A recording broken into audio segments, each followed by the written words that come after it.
Hello, and welcome to another episode. So, first things first, some house business. We are rebranding, Woot woot. so we're changing the name. I don't know if that makes sense, and that actually happens to be the name now of the podcast. Um, the name to us isn't really that important. That's kind of why we're changing it a little bit. We want to kind of just lean into more specifically what we want to build this podcast to be. I don't know if that makes sense, but you're gonna have to just stick around. But it's still the same hosts. It's still Andre here, So, hello, hello. It is I. and so this episode today, actually, we are going to dig into coping.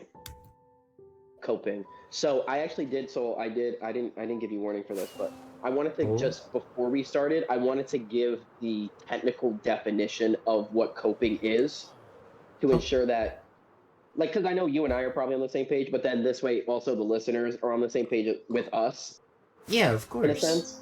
So I think it's going to be cool. So according to Merriam-Webster, because apparently Merriam-Webster is super smart, um, so cope or coping is to deal with and attempt to overcome problems and difficulties, or Hmm. to maintain a contest or combat, usually on even terms or with success, which I Oh. think is very interesting, um, especially given like kind of the conversation we had before recording. Of Yeah. I like the idea of you're combating something, you're fighting something, and it's either of equal power or of success. Right. Right, which is Oh. interesting. So you can't. So either honestly, you're either coping with something or you're not, Yeah. And then. which is interesting. Oh God. Yeah. Okay. Continue. That's. So right, which I think is interesting. So to be just to kind of, I feel like we can kind of lean into this a little bit. So I currently am on. Uh, I cut cold turkey. I've stopped smoking and I have stopped drinking, and it has been an interesting experience just like within myself and just how my habits have changed and like how my social habits have changed and will change. Hmm. And and I literally said this to you, so of, oh yeah, I'm coping, or I feel like sometimes I'm like I'm not coping, but then to think I'm actively combating something of equal power or with success. So it. Yeah. So I feel like then in that case, even when you think you're not coping well, if you are in fact coping, you're meeting that challenge, which I think is interesting to think about. It. But then there's also unhealthy coping, if that also is a thing. Yeah. So, do you have examples of times when you have been coping with something or dealing with something in a not healthy way? Because I have plenty of examples. I have um. plenty of examples. Well, we're gonna start off a little bit of some lore about myself. All right. We'll we'll bring this to back in high school. I was at a very very not good point in my life. A lot of let's just say a lot of stuff has happened to every medium of what makes me me and has affected me in a lot of ways, both mentally and physically and spiritually and emotionally. Um uh, So with that, to combat that, um, uh, I do not condone this. I really don't. But I may have not done good stuff to my body. Um, and essentially, um, I I harmed myself a lot. And but the way I did it wasn't just through what one would think. It would be of I would, if you could see my hands right now, I would quote unquote get into a lot of accidents. Um, Whether that's like I'm bicycling down and oh my god, I get like hit by a car, or like I somehow just like go down in a hill and I end up like cutting like throughout my entire like body and just give myself essentially mutilations, but under the guise of, oh, he was just skateboarding, they were just doing this or that or the other, so they're just being dumb. And that is something I've come to learn. It was a it was a coping mechanism, but it was certainly not a healthy one. Um, but I am I'm glad to say that it's been a couple years since I've last actively done that mechanism. Cause I've also like started to learn that there are people that wouldn't want me to do that, and I've then also started to learn with myself that that is not the wave. Um, but Right. yeah, that is one main or one an example of an unhealthy coping mechanism. Mhm. I think though too as well the I think in those moments of stress, Mm-hmm. it's also difficult to identify what is coping and also what is escapism. Like what is escaping or avoidance of actually coping with something, if that also makes sense. Not to like contradict you, but Mm. in that instead of, necessarily instead of fighting, right, or dealing with whatever it was, you Mm-hmm. just made an entirely new issue, essentially. You made an Mm. entirely new set of problems. And in that case, it was, hurting yourself. Then you have to deal with like that healing or just dealing with that pain or Oh. whatever, whatever it was in that moment, if that also makes sense.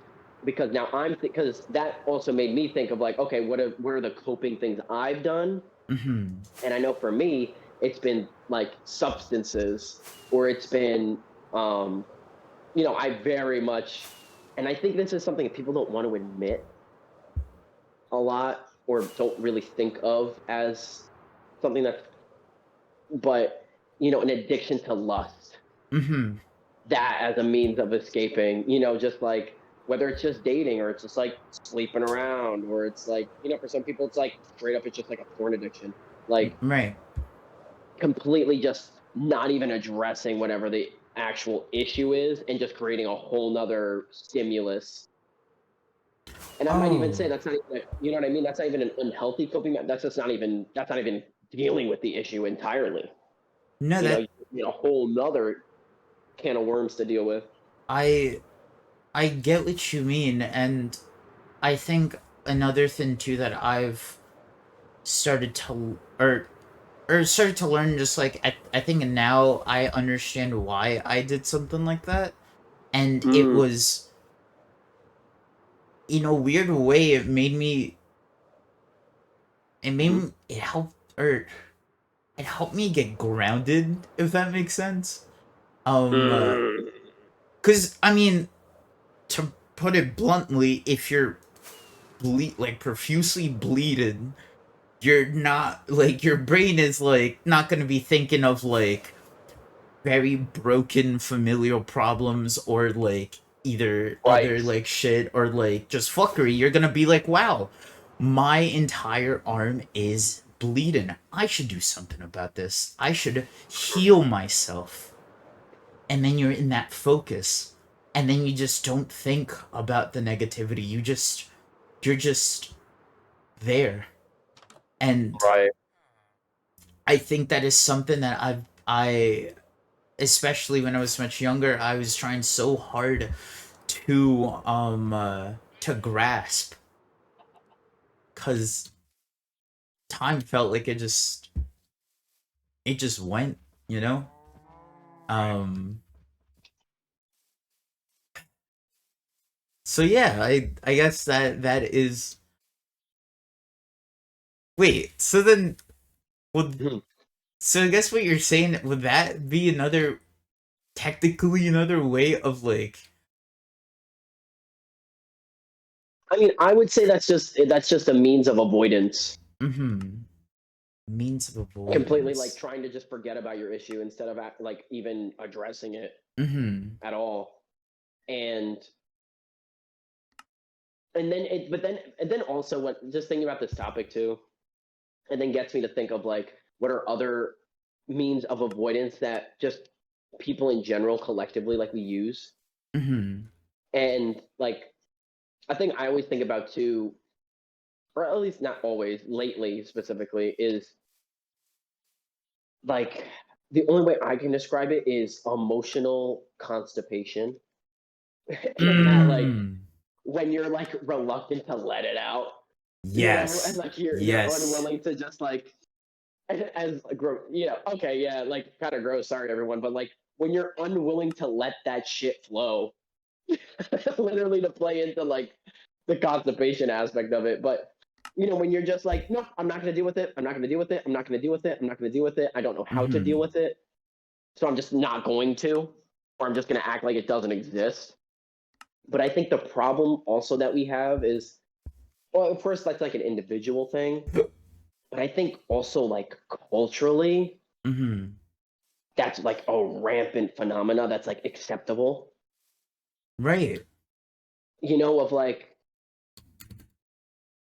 there's like a whole like collection of examples that's come to my mind. But even just for example, like I mean, of course, everyone's gonna have a different opinion on it, but why is it that we have a culture where you work 5 days in the week and then it's acceptable for you to get shit faced for two of those Mhm. days in the 7 days of the week? Like, so I'm supposed to be like a normal functioning human for a majority of the week, and then I have an excuse to just like binge drink essentially, and like that's seen as normal, and people think that's normal.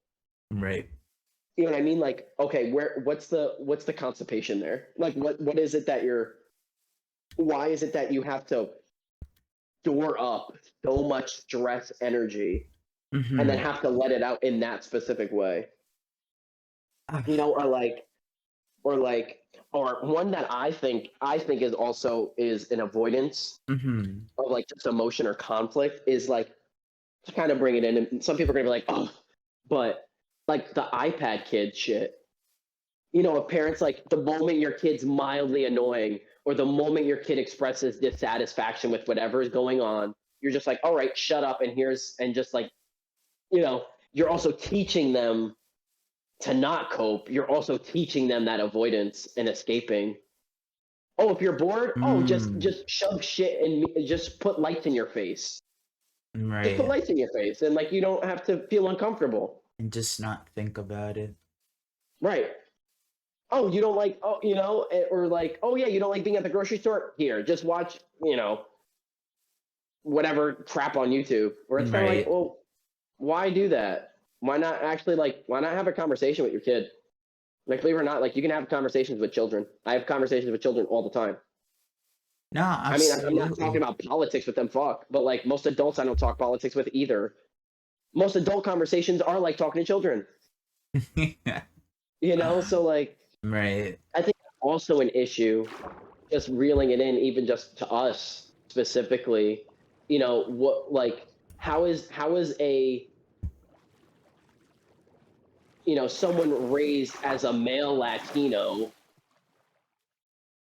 in America like supposed to learn how to process their emotions and properly cope with anything when culturally we have an entire generation of men who like cheat on their wives, have entirely different fucking families, and that's like not unheard of because they're also incapable of finding actual coping mechanisms. They're just escaping something.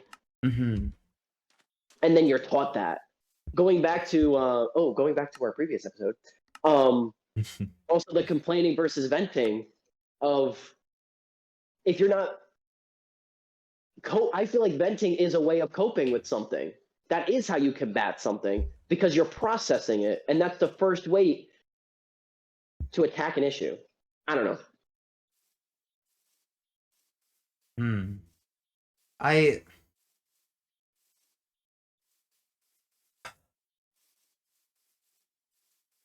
it is hard. And I think I Right, would start with just saying it is hard. Cause the more I'm like really wanted to talk about this, I am right. experiencing this emotional constipation. Don't worry. Today, this episode is going to be the laxative we all needed. But just um go on, please. Listen, if the laxative's working, go on. The toilet's slowly. yours. Slowly, yes. Slowly. May take a couple Don't push, times. don't push too hard. Um A hernia. yeah, yeah, Um, no, would not be a good thing to have, you know? Actually, wait. To kind of expand on that. Sorry for like the bad visuals, everyone. But to speak on that, also not forcing yourself to cope or deal with things. Right. Letting There is a yourself difference. feel it. Uh huh. Uh huh. Yes. Yes. Yes, there's Yes. a difference between letting yourself feel it and forcing a process. Mm-hmm. Because if you force that Because, process, you're gonna rip that mhm, shit wide open, and a lot of stuff right, is gonna go out. Stuff that you need to be in, you know? Because if not, right, or you uh, may you uh, may die. right. I was gonna say, or even that, it's just you're unnecessarily gonna hurt yourself Mm-hmm. because it doesn't need to be so. The Grandiose. thing, and I think also, yeah, and I think this is, it's like, I think this is like actually like I didn't even think of like how big of a can of worms this could be, Mm-hmm. but it's also we're living in a time, and at least in our culture specifically, right? I can't speak for the world. In our culture, where everything moves at the speed of light. You know what I mean? Like Some like everything's Tron shit. instantaneous. So it's like, yeah, it's like, yes, literally Tron shit, right? And where we're forced to have everything just happen so quickly that we Mm-hmm. also have this subconscious assumption that we then also have to process our emotions quickly in order to keep up with everything and everyone else, which is not humanly possible and is like literally just not natural. It's not organic to do that. Like, like, oh man, I have to wait 5 days before I have a day off to like relax or to just feel like I could do that. Mm-hmm. That's and that's just like not right. Like that's just weird. And people think that's normal because It's just been going back to it shoved when we were talking in. before, people are like, well, it is what it is. Where it's like, no, like it's a very specific group of human beings live that way. Mm-hmm. And we can't process emotions like that. Like we binge shows. Like you're not really supposed to do shit like that.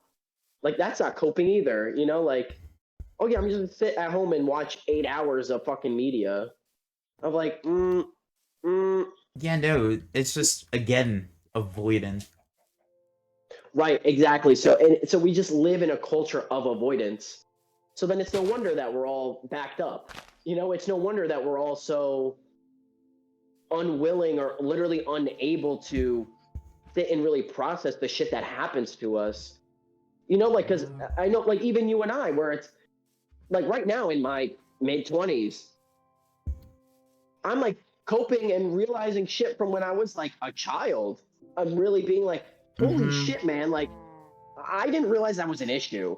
I didn't realize that that was like not normal. I didn't realize like, oh, maybe you're like people in your family shouldn't say things like that to you, or oh, people around you or your friends as a kid shouldn't treat you that way, because especially when you're in school, it's Mm-hmm. nonstop. That shit is nonstop, you know. And then we don't let our, and especially kids, we don't let kids process anything, and they're just going to be adults that don't process anything because we Right. don't know how to.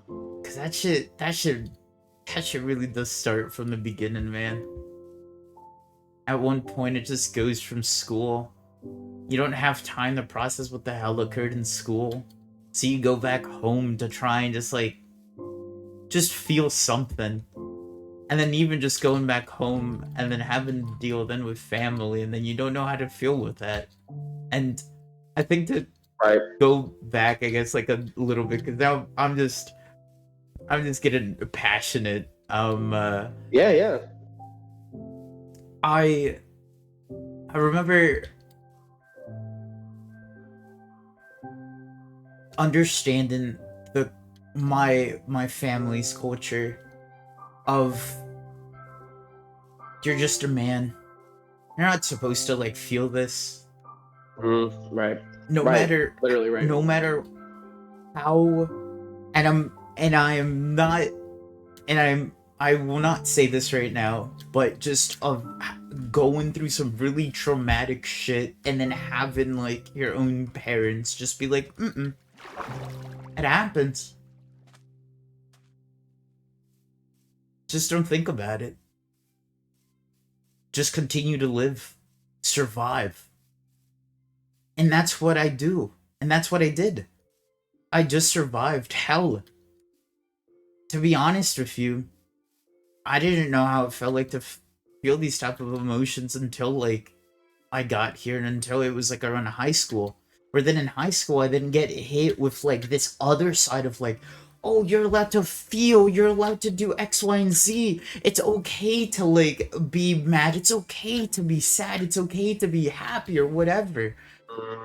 And then having to deal with like, oh, these emotions to then like literally I remember being called a grandpa, and I still would be called a grandpa by other friend groups because I would just say something so casually thinking like, oh, this must be like whatever, to then having literally people fucking just look at me like I'm a lunatic, to look at me like, are you serious, are you, what the hell, why would they do this? How are you even functioning? How are you alive? Mm, Because I didn't know any better. I didn't know how to feel. And once I finally do, it's just such a torment. Um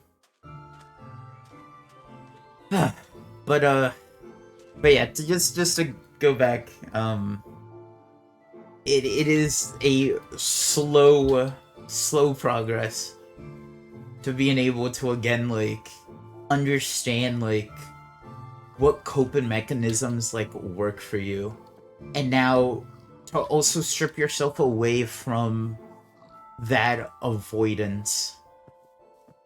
right. um So do you have coping mechanisms now that work for you? Not all the time, but Mm, okay, okay. um whenever I get the chance, I would actually, this needs context because everything needs context. um I Mm, first learned this in my senior year of high school. okay. This was after I got accepted to go to purchase, after Mm, everything was said and done, and I mm, didn't have to worry about all of that, and essentially the future. Um, and this was after I realized that I should continue to see what that future is. mm, And one thing that I remember in that like raw version of myself, I realized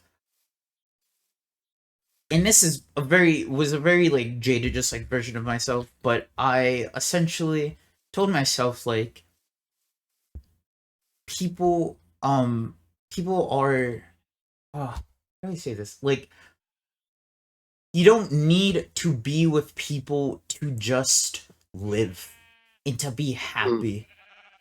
Oh, yes, And okay, yeah, I was like that too. Yeah. when I first figured that out, um right, oh my god, no, I literally remembered it was the way that that line to myself was people aren't a necessity, they can just be an option. Um Right. and Ooh, ooh, yeah, yeah, yeah. Go on. Yeah, um I had my own mantra like that. Yeah, yeah. and then when that occurred, it was genuinely like I would do everything on my own. I remember when I would get the chance, I would grab my parents' vehicle and I would wake up in like really early in the morning and I'd go see the Hmm. sunset or the sunrise by Hmm. the lighthouse, or I'll just see a sunset by then like the beach like when it would just be like nighttime. Or I'll go to a restaurant on my own, or I'll go see like a movie on my own. Like hell, like this is a B. It was a B-rated horror flick that had like A-lister like celebrities, but it was called The Dead Don't Die. And I remember seeing that on my own, and I just remember this because I was the only person in that theater in that room, and genuinely, it was a really great time because I was like, wow, I've never experienced this before. And in those moments, you know what I was doing? I was just living in the moment. I didn't think about my family. I didn't think about my insecurities, my traumas, none of that. I just thought of me having this large popcorn with a medium Sprite, watching a horror flick, a zombie horror flick.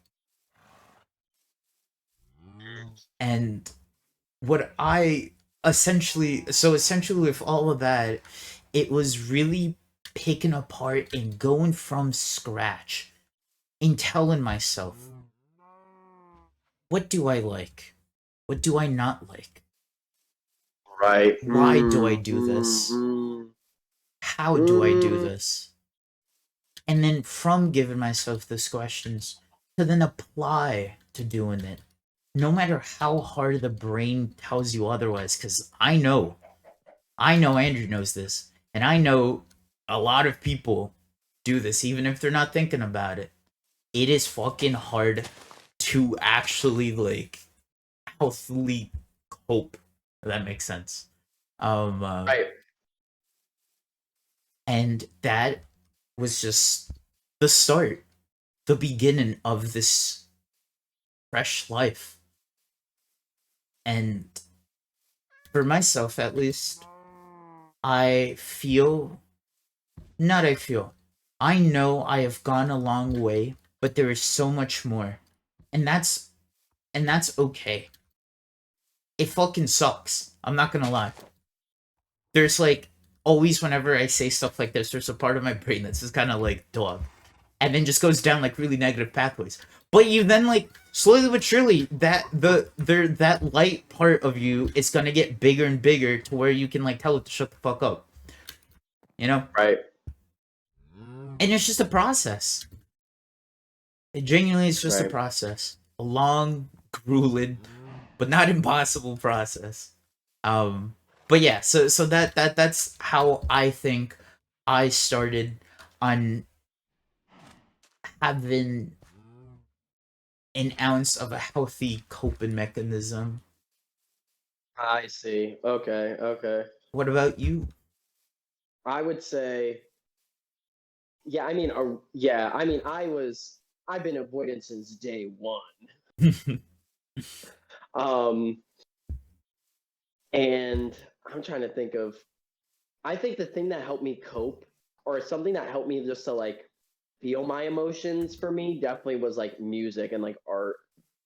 Oh, And I don't think I was absolutely. conscious. I don't think Mm-hmm. I was conscious of that for a long time. Mm-hmm. Um, because simultaneously I had a former version of myself that was very much just like, nope, people are nothing but a liability. And no matter what happens in this world, if you have people with you, they're gonna fuck you over. So there's no point getting close to anybody because at some point in time you're gonna lose them, whether it's because they're choosing it or a circumstance or whatever.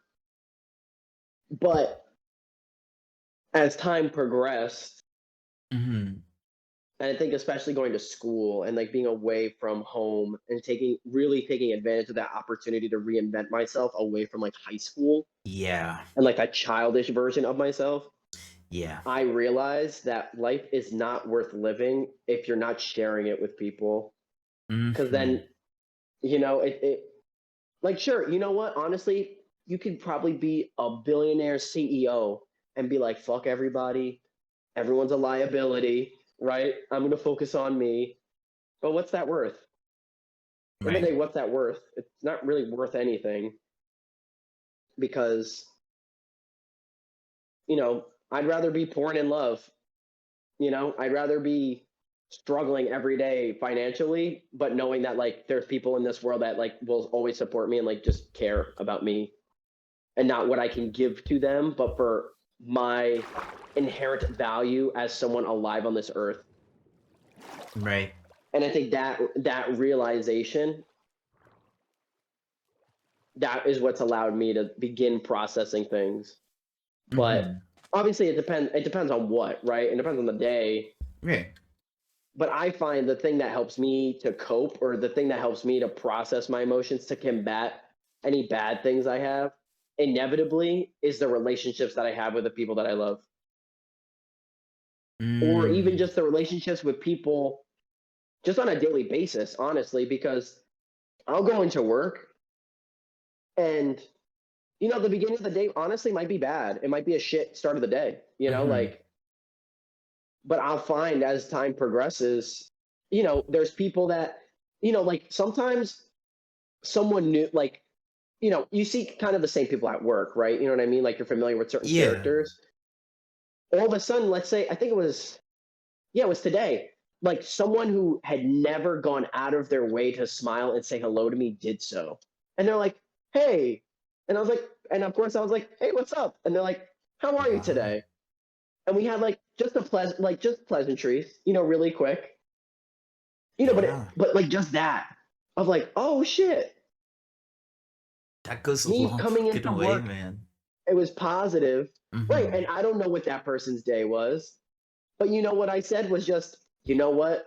Did you see the sun today? Beautiful, wasn't it? I have nothing to complain about.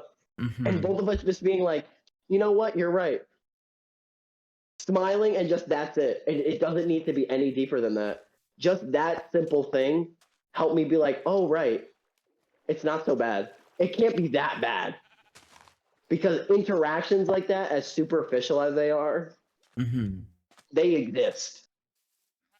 The little things is Little things go the a little long things way. with people. Yes, the little things with people though. That to me is how I can cope. But don't get me wrong, there are certain things that like straight up, like I can cope with, like I might be able to cope with ABC, but when it comes to XYZ, it's like trying to open up a fucking clam. You know what I mean? Like you have to pry it open for me to even want to look inside on that. Yeah. There are things that I do have like very varied that when they come up, I that's when I go to my vices. When Right. the things I don't know how to cope with come up, that's when I go to my vices. That's when I'm like, oh damn, I think it's I need time. a joint. I'm like, oh man, I need a fucking six pack. Like, That blue moon sounded kind of right, nice. that blue moon, right? Because again, it comes down to, and a lot of those things I know that I have buried are old things. Right. New things that come my way, I know to throw off the wagon super easily. We're like, oh, that shit's whatever. Start talking to me about like my parents. Ooh, Eek. Start talking to me about my family life. Ooh, let's. Where's that six pack? You know, like let me Actually, just could not I think about order a it. 24 pack, please? I appreciate that. So I think it's and it's just different for everyone, and everyone has their own vices or their own ways of avoiding, and then everyone has their own ways of coping.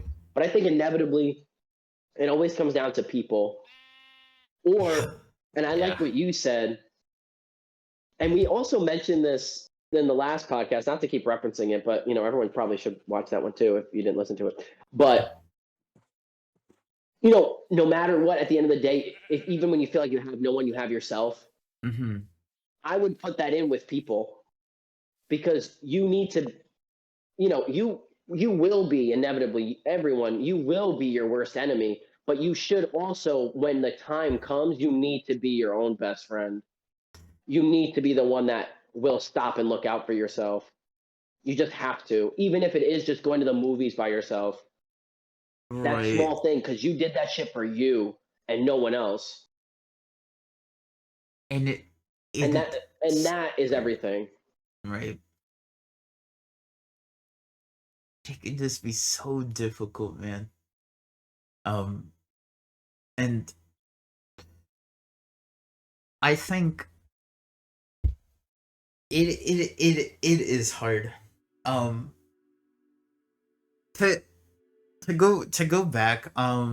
When you were talking about going to school, or more specifically, going to college, and you were able to just be more free because you just had that you were literally like physically you were no longer at that place.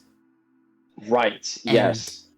I think I want to say that I don't know how else I could explain it, but it just means so much, or I don't know how to like fully emphasize how much that like meant to me.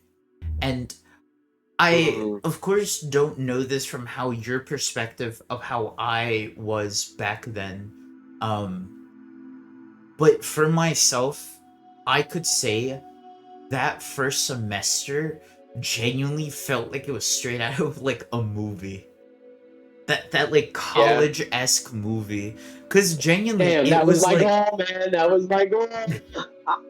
and I genuinely and it started when I went to Success Fellows.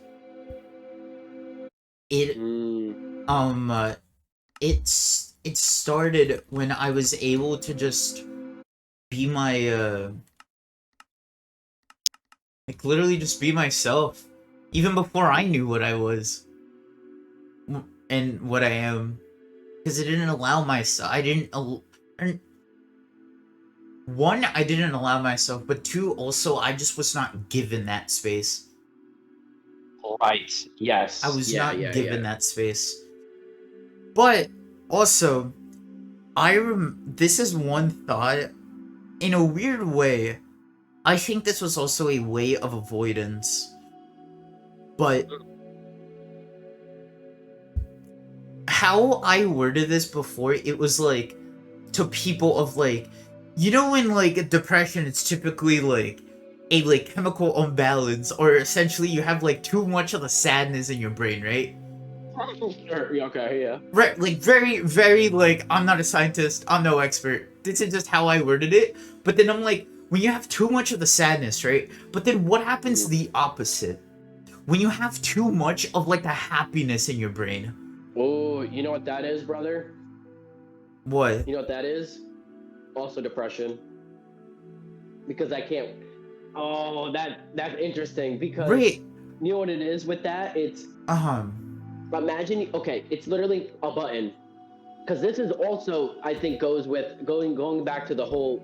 We're in a culture of not processing things. Mm-hmm.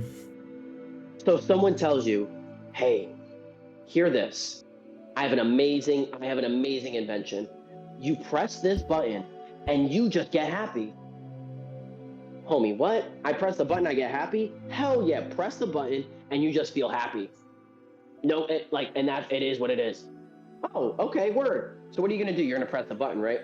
And you feel Mm-hmm. happy. And then you're like, oh wow, that's kind of nice. So what are you going to do again? You're going to press the button again, right?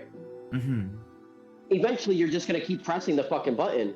But the thing is, because you keep pressing the button doesn't work as well as it did the last time. Right.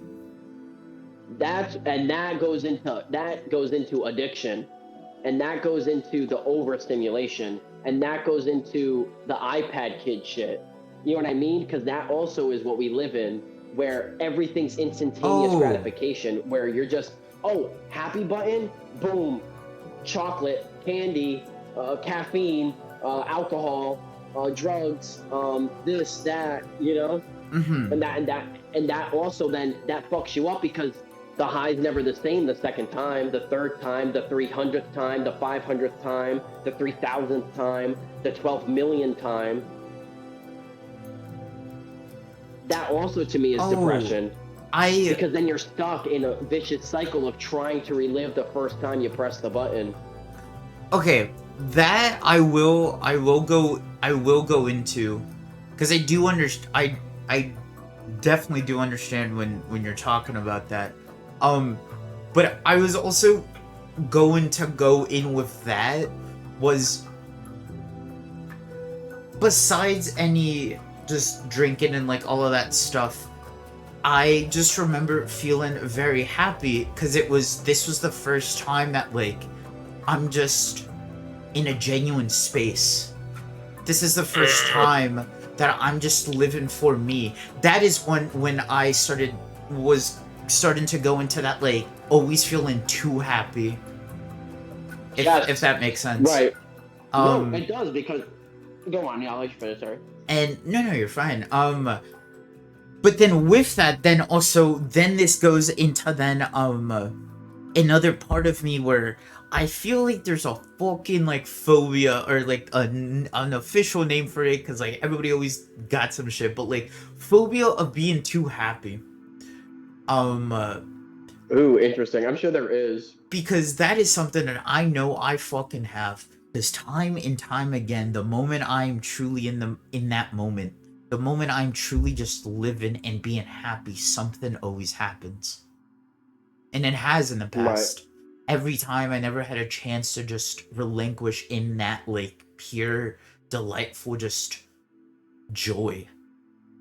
Mm. Um, so when I was then in my first semester of college, I was like, wow, I'm literally doing what I said I'm doing. I am in film classes. I'm learning of in a subject that I have a passion for it before. I am in a space where I have people that like want to be there and show that they want to be there. I am allowing myself to understand who I am and be myself and like let myself just be a kid. Right. Um but then like all things, it comes to an end. And then it was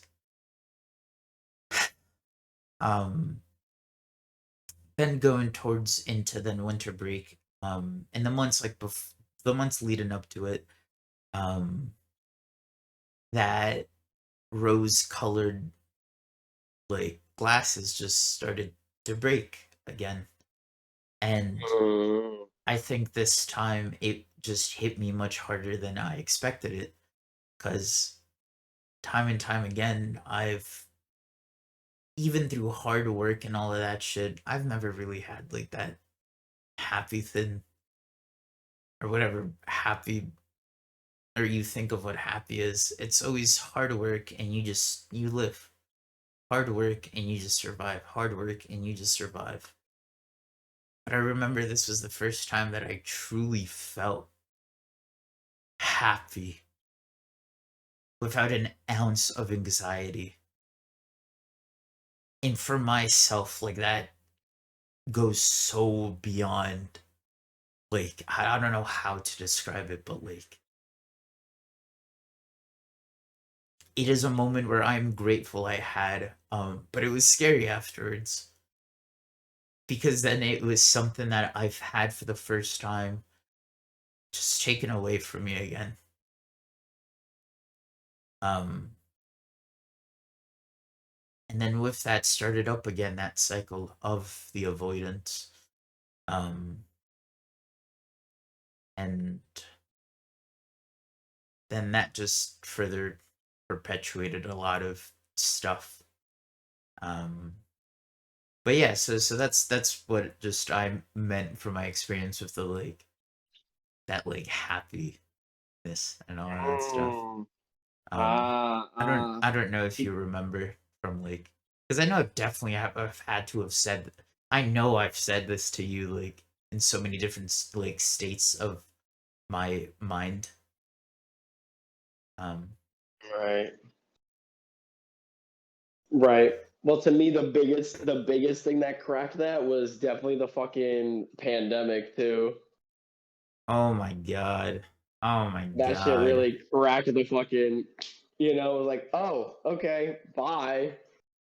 I was right. like, well, we're not gonna be fucking in school for a long ass time now. Bye. And then shit was just never the same after that.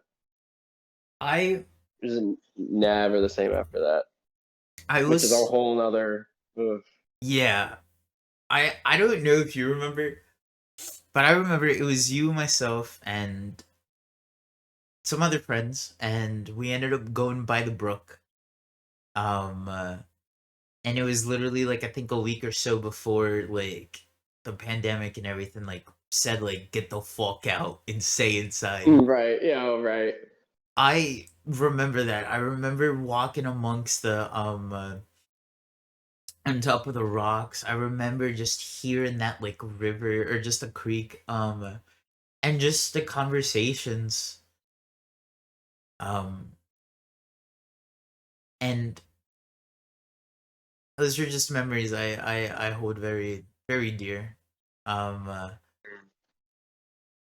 but also um not gonna if I were to like cuz I know there's so much within it my first I guess my first half of like the pandemic was what like a lot of people would like be similar with the whole like just like shit's just like rock bottom or just like it just like not going well um and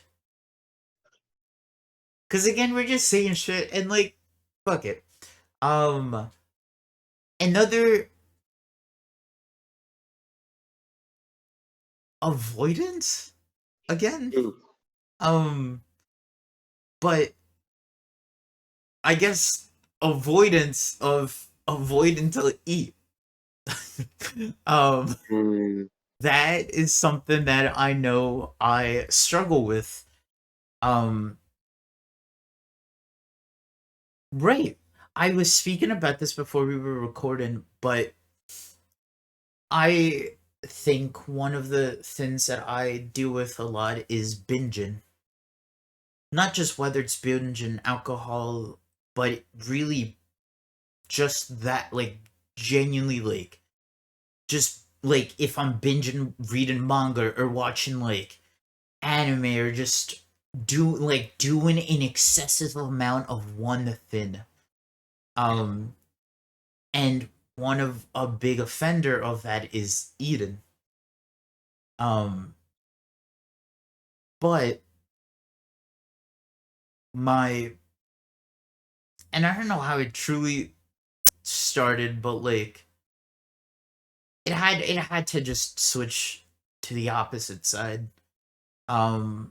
But unfortunately, I stopped Eden as much, and I remember that first like of the pandemic. It was like so real quick when the pandemic like Mhm. started we were finishing our spring semester going into our fall semester but my credits I had my credits like essentially it was around 20 credits but I did 20 Right. but I did 20 credits like when it was like pre-pandemic so my shit was already Right. scheduled so then when I started then doing that. It was then imagining like being in the fucking like in the, and this was when I was living in my with my family in the old house. And well, also long story short, they ended up like taking out everything from where I used to live the moment I like left them the first time. And Ah, right. Yes, I had that experience as well. I remember now. Yes. right, and then for the until my senior year of college, and that's just literally because they moved to like another house where I'm at right now. um I was just living in the attic. And as people know, literally just like if the people that know actually like my vessel is kind of fucking tall, all right? So like the amount of memories Right. I have attached to just that alone, and then even just my dreams and all that stuff, I another can of worms with that. But anyways, um I remember literally waking up at like 7 in the morning and then just being in that computer till literally nighttime, just day in and day out, just doing that. And I remember just I remember in the beginning, very, very beginning, just eating, binge eating. I remembered like literally like okay, y'all know like those like Halloween packs of like the Twix or like Reese's Pieces and like all of Yeah, that yeah. shit. I remember having a box of fucking Twix and like Crunch, and I remember consuming that shit. Like Yeah. consuming constantly, going and even having like my like my parents just get really like mad at me or just hit me with like very like different types of remarks of essentially like, what the fuck are you doing, why are you eating so much, you gotta like stop doing that. And then getting hit with like just very not kind words from them also, or on top of that, to then my brain, I guess, like with a lot of stuff, when it clicks, it just clicks. And then it then went to the like, well, I guess I just won't eat. And then I remember I ended up losing, I think it was like 20, close to 30 pounds in like, it had to be like less than a month. Like it was like, yeah, no, it was really bad. Um, uh, but then one thing again, the coping mechanism that I try to implement when I was back home, um, was the like, let me try and just do something that I can. So to remember taking the car out and like going to the sunrises or sunsets or just like doing stuff that like I could try to do alone. Mm. Um but then that was the first half. And now the second half. Now this is where stuff is like a hybrid. Like when they did the hybrid like classes and all that stuff when they were trying to integrate back into like whatever Right, normalcy right. or all of that shit. This Uh-huh. is one person that I thank so dearly, even though I know this fool will say, well, the only person that changed was you. And I don't know if they'll hear this, but this goes out to Christian. Because Christian is a really, really, Mm. really good friend of ours, from college, and he was the person that helped me um work out and just understand that and truly just like do the discipline and all of that stuff. And I like, and it's still so crazy to think about, and I'm still in this journey, but it was February 2022 when I first started working out, and I was the highest I ever weighed in my life, and I was I was around 285, 290. Like I was 10 pounds shy from fucking 300, man. from how much I try to essentially kill my body. Again, another form of that. Um but then being able to really put that discipline in, like, to then work out and like get healthier. I would and I would think that would then be a healthy coping mechanism. Again, to go back to that, like, definition of your combat, and Right. um to essentially try and succeed the mission. Um uh,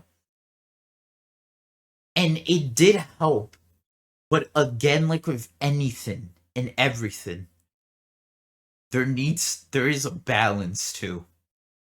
Mm. There is a balance, because I then it was February 20, yeah, February 2022. I was 290.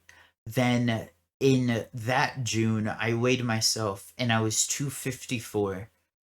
Um and then I weighed myself again in August and I was 235. And I weighed myself again that October and I was like two, I think it was like 220, like 217, around there.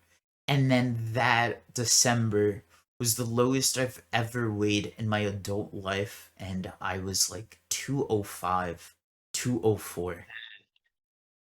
But at that point, I ended up going on the other end of the spectrum, of from eating too much to like strictly like punishing myself, essentially, of like, no, I'm barely like, I was doing like, I ended up doing intermittent fasting for like,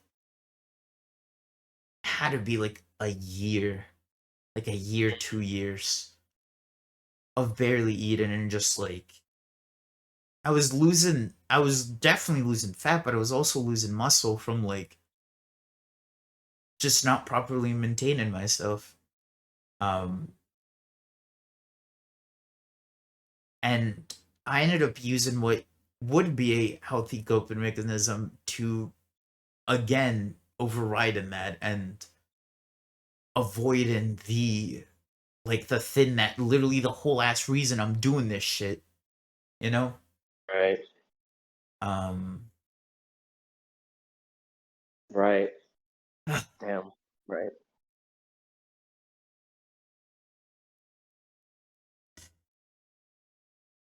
yeah, shit. I don't know if any of that made sense, but I just went down a rant that I don't know if that makes sense. but No, that all makes sense. That all makes sense. That's literally just human experience. That's literally the human experience. It's right. literally the human experience. I want to say also too, one thing that you said, that of what I'm experiencing now, this shit is just like old traumas. Right. Because if it's Right. anything new, then it's like, oh, psh, psh, what? Oh, but yeah, I throw that shit off into the fucking curb and you're chilling. But then, Right, because I have mechanisms now for the right, shit now, but I don't know how to deal with the shit before because I didn't have the tools before. right. And I think that is the thing that I know for myself at least, and I feel like for you too, of trying to figure out like what it is that we can do to like, I don't want to say fix, because we are not broken, Right. but to improve ourselves or just our current Right. Well versions. said. Thank you. Um, uh, but it's difficult, and like, even to also, to be so honest, I am always honest, but I think I also very much dodge saying like my like actual just like raw truth. Um Hmm. and like with that, it's just one, I am so afraid of just saying how I really just feel because of time and time again of just being either casted out in no matter what medium. Um and this is something that I know I've talked to Andre about, and it's I whenever I articulate certain stuff that have occurred, I remember I will like my body would say this information, but it wouldn't be me that would be saying this, because if it's me, then I would have to experience re-experience it again. Hmm. So I think so. I believe that that is a form of dissociation or like depersonalizing yourself. I believe I'm not too sure.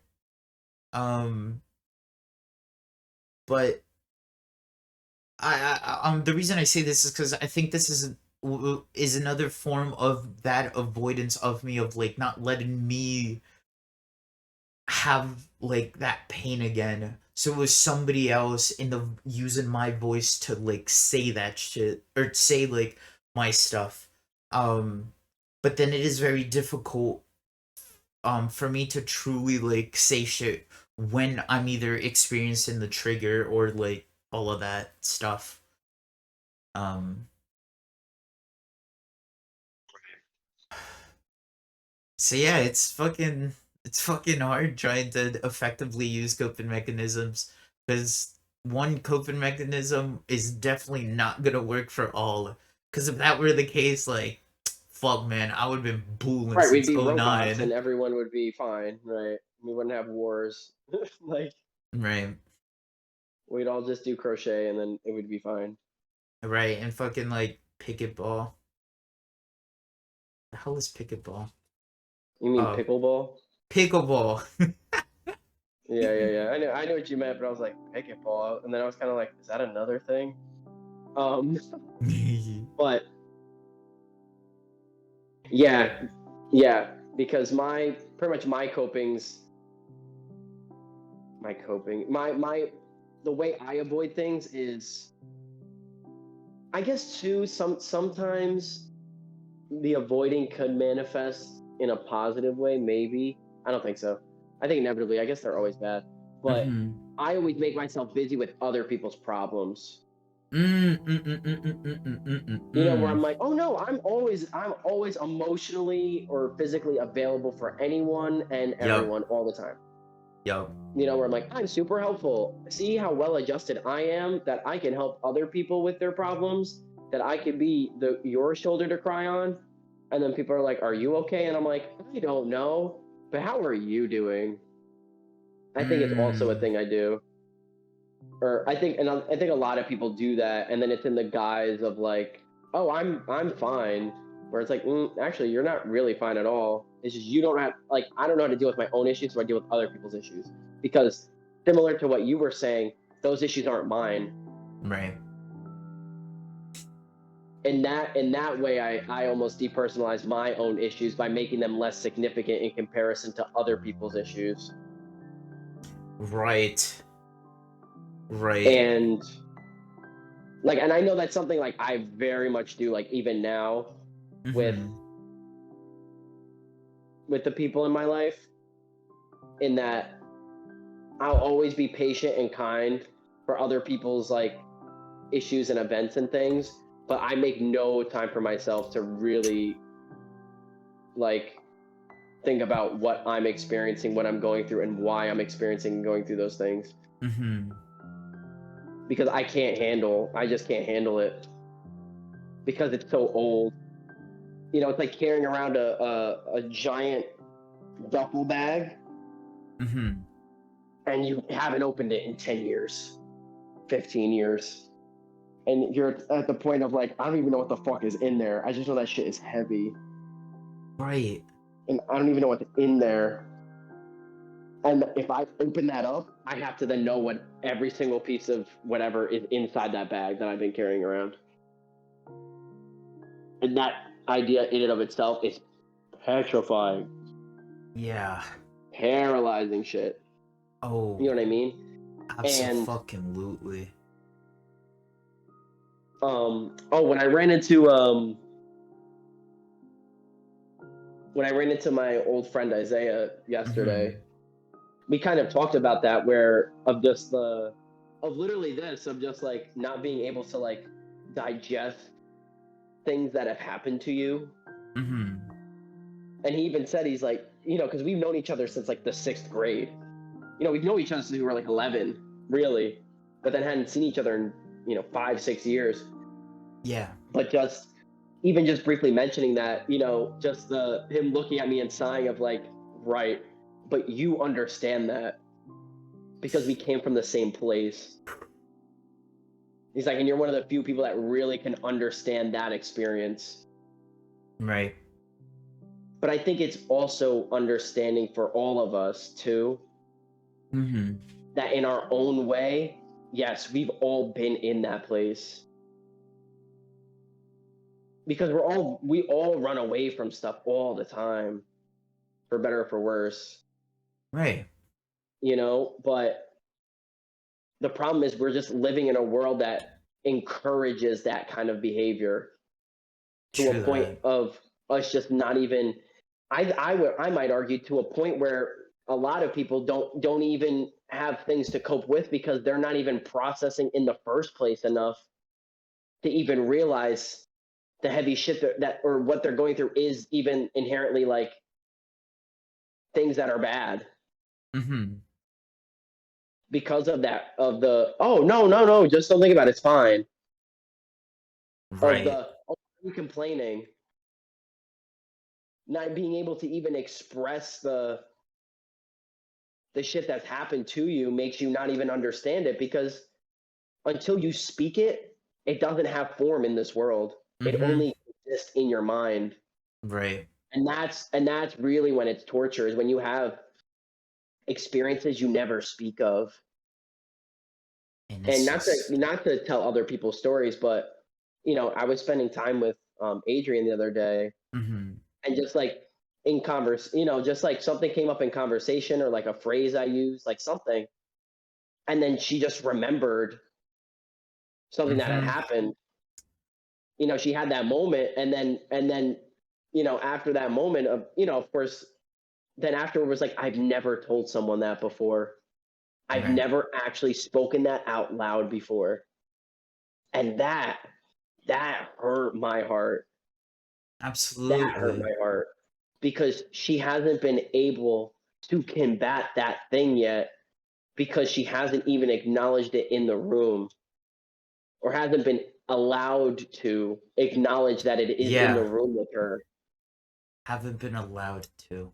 That is And strong. that I think is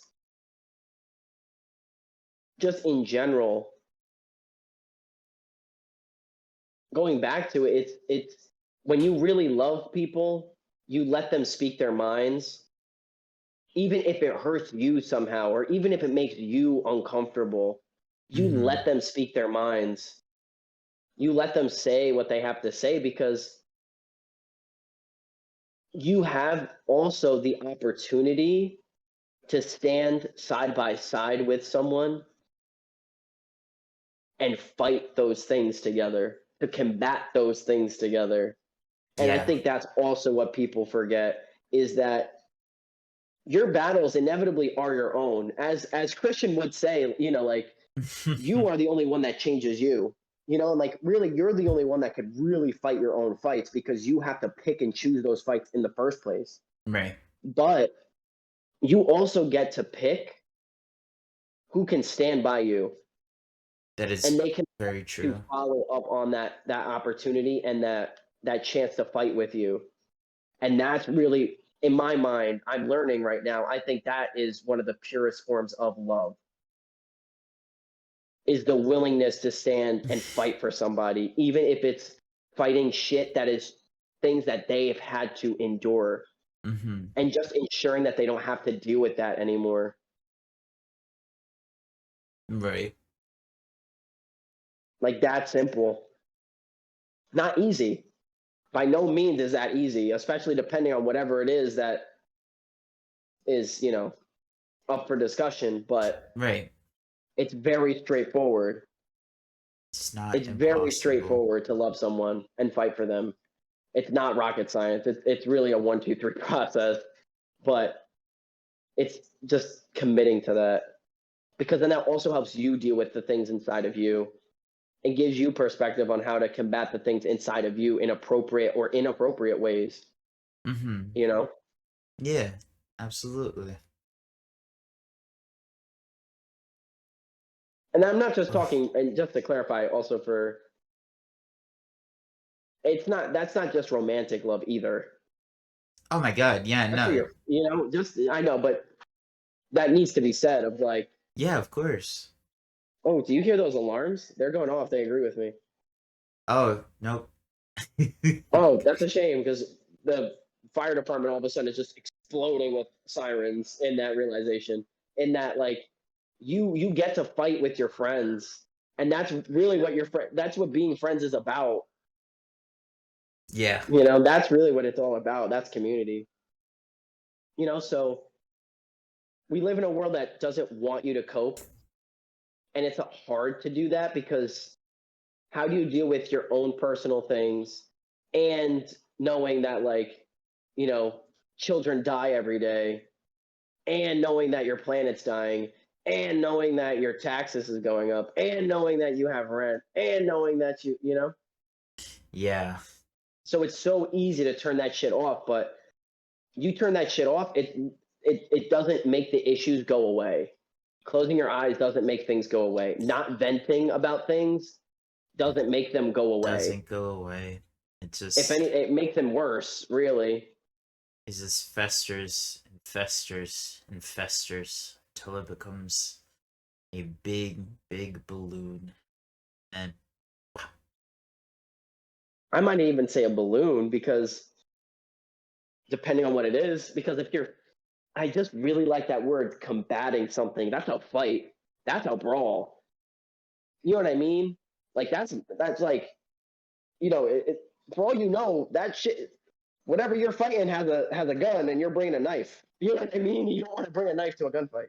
Where it's not even a don't give. knife. I feel like Not even a knife. You're not even, you're letting it hold the gun. You're letting it hold the gun and point it at you. Like, you have to, you can't not fight it either.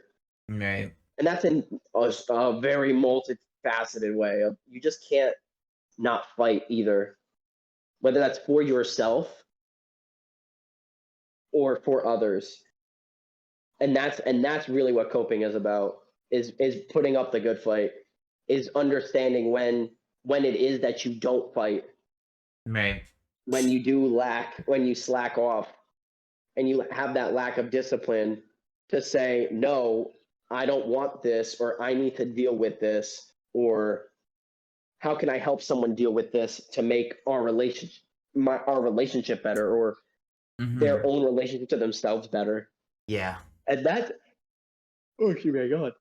But that inevitably, just to kind of wrap this all up in a nice bow, that inevitably is how you change the world. Is when you fight your fights, and when you help others fight their fights by supporting them. Because how else could you fix any single thing? Mm-hmm. You can't fix things halfway across the world. You just can't. You really can't. But not thinking about them doesn't make them go away either. You have to start with yourself. You have to battle the demons within yourself if you think you can fight the evils of this world. Mm-hmm. And it starts with love from the self. Hell yeah. And the shit's not easy, but it's simple. First thing you have to do is say, I love you. And that is to you. That is the first thing you have to do to change anything else in this world, in this entire plane of existence. You have to say, I love you. I love you. So, and just in case whoever is listening didn't say that, totally okay. Totally fine. Because I love you. We love you. We love you. Look at that. Now you got two. And plus yourself, that's three. That's true people that love you. It's pretty crazy. Boom. And for all we knew 5 minutes ago, you thought they were zero. Right. Look at that. Proven wrong. Proven wrong. Little goofy goof. Well, I don't know if that made sense. I think it did. It always does. So, thanks for listening. Yeah. Thank you very much for being here. We're almost at the 120 mark. Oh yeah, this might be our longest episode. Yeah, definitely. But no, as per usual, thank you so much for tuning in. Myself and Andre very, very much appreciated so much. If I had words to articulate it, I would.